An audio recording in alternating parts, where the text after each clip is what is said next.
Hey, have you ever wondered what would happen if Hogwarts wasn't a discovery, but a creation?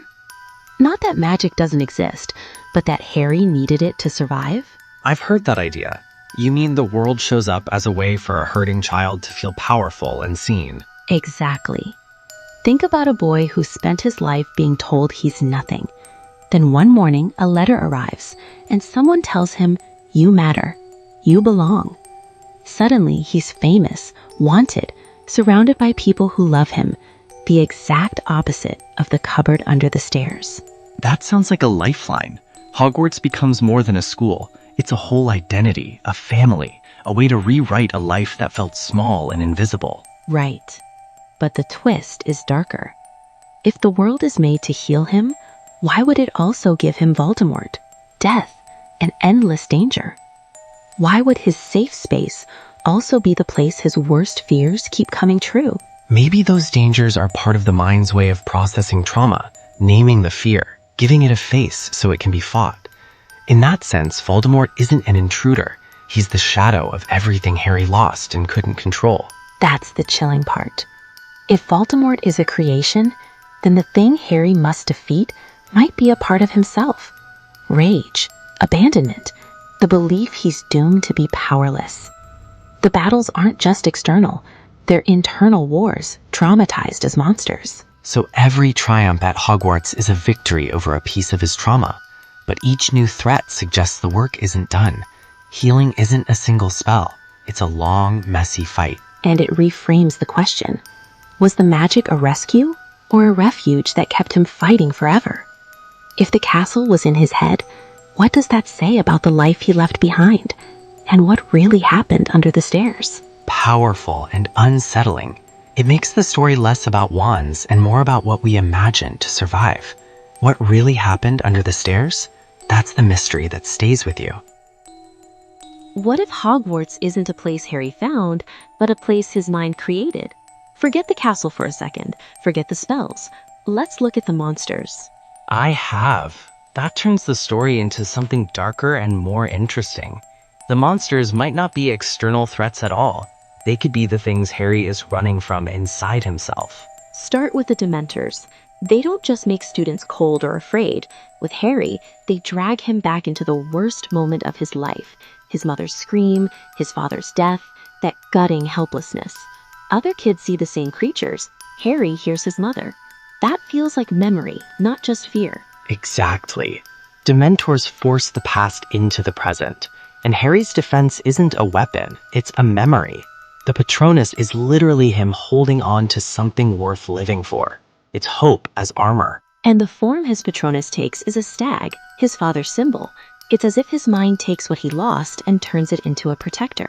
His father couldn't save him, but the memory of his father can. Then there's Voldemort. The connection between them, shared visions, shared feelings, a piece of the villain literally inside Harry, makes the metaphor unnerving. The enemy isn't only outside, it's lodged in him. Think about the child Harry was, humiliated, angry, powerless. Somewhere in there grows a version that resists weakness, that wants control and revenge. That other version needs a face, and in the story, it becomes Voldemort. So maybe Voldemort's obsession isn't simple malice. Maybe it's the story's way of externalizing an internal split, the part of Harry that refuses to be small. And the weird bits, like Parseltongue speaking to snakes, read like clues that something alien has always been inside him.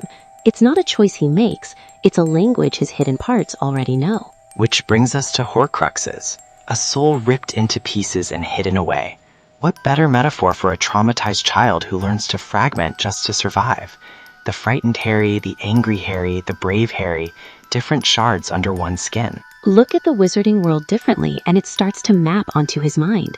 Dementors and trauma, Voldemort and rage, Horcruxes and fragmentation, Patronus and hope. It becomes less a fantasy about battling external evil and more a story of internal survival. But here's the problem. If this world is an escape, why is it so punishing?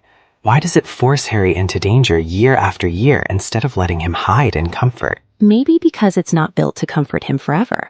Maybe it's built to make him process. The nightmares, the trials, they might be methods for integrating those broken pieces instead of burying them. That flips the story. Hogwarts isn't a refuge meant to keep him safe. It's a workshop meant to teach him who he is, which is why the people around him matter so much. Ron, Hermione, Dumbledore, the Weasleys, even Snape. Each relationship fills a hole. Each friend or enemy pulls at a different part of him. And the biggest magic the world gives him isn't a spell, it's a reason to believe his life matters. Next time, we stop hunting monsters and start looking at the people. That's where the theory gets harder to explain and way more human. It's the idea that when we stop looking at the monsters in Harry's world and start looking at the people, something odd appears. The magic is impossible, the monsters are terrifying, but the people are almost too perfect. Yeah, I have. Let's dive into it and see what we can learn. Walk me through it. Where does this perfection show up first? Start with Ron. Harry meets him on a train, and within minutes he becomes more than a friend. He's the brother he never had. Ron's family is loud, messy, full of love. They argue, laugh, eat together, and actually want Harry there. For a kid who grew up feeling unwanted, that's massive. So Ron gives Harry belonging, and then there's Hermione, who gives him something different, certainty. She's prepared, brilliant, the one who usually knows what to do when Harry doesn't. It's like Ron and Hermione fill separate holes in Harry's life. Exactly. The three of them almost seem built to complete each other. Then add Dumbledore, an old, trusted adult who believes in him and hands him a mission, a purpose. Dumbledore doesn't just teach magic, he gives Harry a reason for everything that's happened. And the Weasleys. Harry doesn't just find friends, he finds a family. He gets invited to the Burrow, sits at their table, receives presents, is fussed over like one of their own. For someone who was nobody at the Dursleys, that's identity, not just love. Right. At Hogwarts, he's famous. The boy who lived, the chosen one. Then Quidditch gives him achievement. He's naturally good at something. He's celebrated. He's not the kid under the stairs anymore. Every element of this world seems to answer a different wound. No family? Here's the Weasleys. No recognition? Here's fame. No control? Here's magic. But here's the kicker. Nobody asks Harry if he wants these things. They are simply given to him. The theory gets darker from there. If this world is an escape a child made, it wouldn't be random perfection. It would be precise. It would make sense of his pain. Exactly. His loneliness would have a cure, his anger a target, his survival a meaning. His parents' deaths wouldn't be a senseless tragedy, they'd be the beginning of his legend. Harry shifts from abandoned child to the child who survived. That's a huge psychological transformation. But there's a major flaw in the fantasy idea. The world is obsessed with death.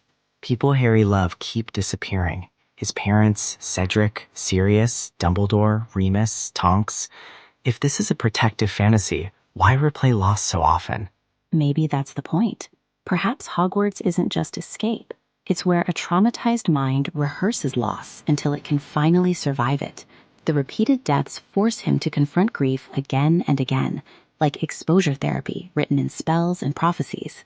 And the most disturbing possibility. What if Voldemort isn't an outside threat to the imaginary world, but the reason the world exists at all? Harry's mind might need an enemy vast enough to explain everything. Why his parents died, why he must be afraid, why his survival matters. So the real battle might not be Harry versus Voldemort. It could be Harry versus the story his own mind created. If the narrative gives his life meaning, breaking it would mean losing that meaning. That's terrifying in its own way. And here's the last crushing question. If Harry built this world, why does it continue after he grows up? The theory only holds if he never really grew up, if the boy under the stairs stayed inside him. It's the theory that Harry Potter isn't just a boy who discovers a magical world, but a boy who might have needed to create one. Yeah, I've seen that. It flips everything we know about the story. Suddenly, Hogwarts isn't just a happy accident. It's exactly what Harry needed. Friends, family, power, and a purpose. But there's one big wrinkle, right? Voldemort. Exactly. If Harry invented this world to escape his real pain, why invent someone so terrifying? A villain whose whole job is to destroy everything Harry loves. That seems almost cruel for an escape fantasy. Maybe it isn't cruelty. Think about Harry's real childhood. Parents gone, a confusing, lonely life with the Dursleys. For a child, that kind of loss demands a story. You don't just accept it, you find someone responsible. You need a reason. So instead of, they're gone and there's nothing I can do, the story gives him an enemy, a war, and a thing he can actually do: fight. A child who's never had power suddenly can hold a wand, stand up to bullies, and be told he has a destiny. That changes everything. And Voldemort fits that role perfectly. He's the person who destroyed Harry's first family. He makes Harry's suffering meaningful, not just random pain, but part of a bigger struggle. But there's another layer. Harry and Voldemort aren't wholly separate. Right. Harry can feel Voldemort. He sees through him, senses his moods. And later we learn a piece of Voldemort's soul literally lives inside Harry. Whether you read that as literal magic or psychological metaphor, it's powerful symbolism. The enemy isn't just out there, it's inside him. That changes the shape of the final battle. It's not only about killing an external villain. Harry has to confront the part of himself shaped by fear and anger. He has to stop letting fear control his choices, accept loss, accept that he can't control everything, and crucially, accept himself. Which is why so much of the series reads like a map of grief and healing. Dementors become depression, the Patronus becomes hope, the Horcruxes are fragments of a broken self, the Weasleys are family Harry didn't have, and Dumbledore is the mentor he needed. Magic becomes metaphor, a language for a child trying to make sense of pain. And that's also why the story resonates. Escaping into another world isn't a sign of weakness. For someone with no control, imagination is a place to try on power, importance, connection. You can become seen. You can become chosen. You can practice being brave. So was Hogwarts real? We can't prove it wasn't. And that's the beauty of the theory. The books let us hold both truths. In one version, Harry truly discovers magic. In the other, he creates a world to survive a reality too cruel for a child to understand. Either way, the core of the story stays the same. A frightened boy grows into someone who stands in front of the thing he's been running from and doesn't run. That ending feels less like a magical victory and more like someone learning to live with loss. Thanks for diving into this with me.